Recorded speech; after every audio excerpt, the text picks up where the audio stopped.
آقا تشریف فرماتے ایک چھوٹا سا بچہ ہے جو ننھے ننھے پاؤں سے چل کے مسجد نبوی میں پہنچ جاتا ہے. نام اس کا عمیر ہے. بمشکل سے بولنا سیکھا ہے اس نے. آقا کریم علیہ السلام کی خدمت میں کبھی وہ اپنے چچا جلاس بن سوید کے ساتھ جاتا ہے, کبھی وہ اکیلا بھی چلا جاتا ہے. ایک دن اس کا چاچا نہیں گیا لیکن بچہ گیا اور حضور کی بات سنی. آقا کریم نے قیامت کے بارے میں نقشہ بیان کیا. جب وہ بچہ واپس پلٹا نا تو اپنے چچا کو کہتا ہے, اے میرے چچا, آج میں نے حضور کو قیامت کا ذکر کرتے دیکھا ہے, اور حضور نے ایسا ذکر کیا ہے کہ قیامت کا نقشہ میری آنکھوں کے سامنے آ گیا تھا. لیکن اس کا چاچا جلاس بن سوید ازلی بدبخت تھا. اس نے کہا, اللہ کی قسم اگر محمد سچا ہے نا تو ہم گدھوں سے بھی پھر گئے گزرے.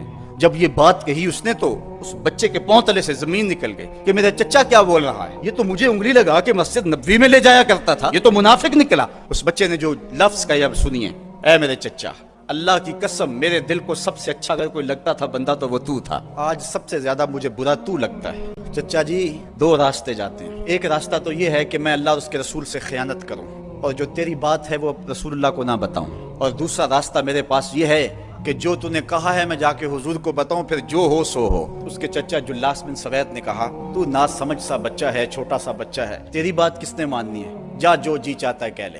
وہ بچہ اٹھا اور حضور کی مجلس میں پہنچ گیا.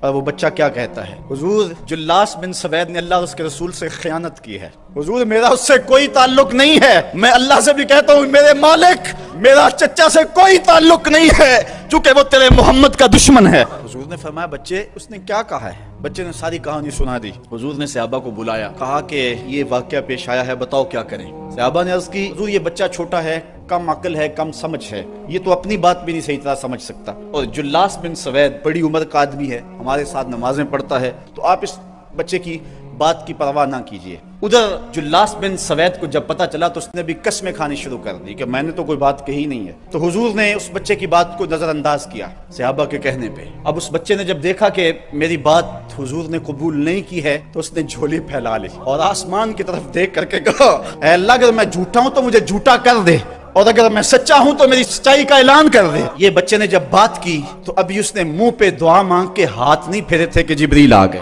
اور سورہ توبہ کی آیت نازل ہوئی. یہ قسمیں کھاتے ہیں کہ ہم نے یہ بات نہیں کی ہے. محبوب, انہوں نے اسلام لانے کے بعد کلمہ کفر بولا ہے, اس نے بات کہی ہے. تو اللہ تعالیٰ کے محبوب نے اس بچے کو اپنے پاس بلایا. خوش آمدید وہ بچے جس کی 7 آسمانوں سے اوپر رب نے بھی گواہی دی ہے. حضرت عمر رضی اللہ تعالیٰ عنہ کا دور آیا, انہوں نے حضرت عمیر بن سعد انصاری رضی اللہ تعالیٰ عنہ کو حمص کا گورنر بنا دیا. اور پھر جب وہ فوت ہوئے تو حضرت عمر روئے, فرماتے کاش کہ میرے پاس عمیر جیسا کوئی دوسرا آدمی ہوتا اور میں مسلمانوں کی محافظت کے لیے اسے مقرر کرتا.